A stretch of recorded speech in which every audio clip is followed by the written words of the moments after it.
50 years ago, I lived in a small village in West Africa. I moved there for over 2 years. While that was pretty far away from home, I decided to take 2 weeks to get even farther away and backpacked up and through Niger and Mali to see a part of the world that I could only imagine, a part on the very edge of the Sahara Desert. In the town of Gao in Mali, I ran across a person selling goods in a town market. This is a wedding blanket.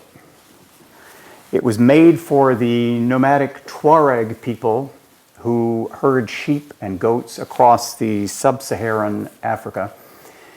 They don't weave it themselves, but design the colors they want to see used and arrange with a man from another tribe to do the weaving.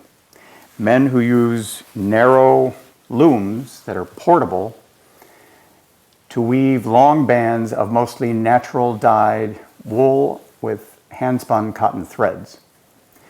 The purpose of the piece is to serve as part of a bride's trousseau. It is known as a wedding blanket. It would hang above the wedding bed of the couple's tent. The weaver makes it and brings it to the market, hoping to sell it.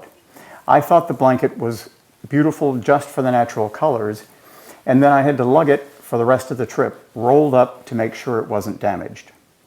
Riding in the back of a large open truck, it was very comfortable to lean on as I made my way over dirt roads from town to town on the way to Timbuktu.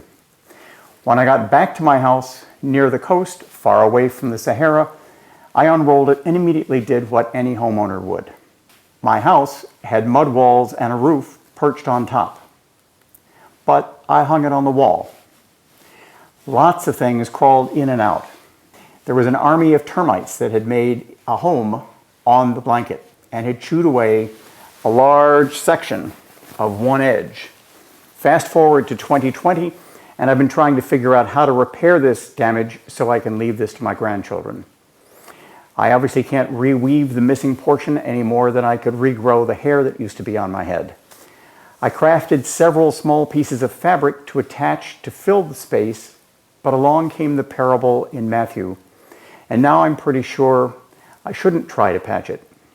Matthew's talking about the way one piece of pre-shrunk cloth and another of new cloth will never quite match up, and one will always pull away from the other. The lesson for me, I think, is that for this wedding blanket, my grandchildren need to know that we make mistakes. We have large parts of our life's patterns eaten away by regrets and fears, but that sometimes the scars left behind are better left unpatched.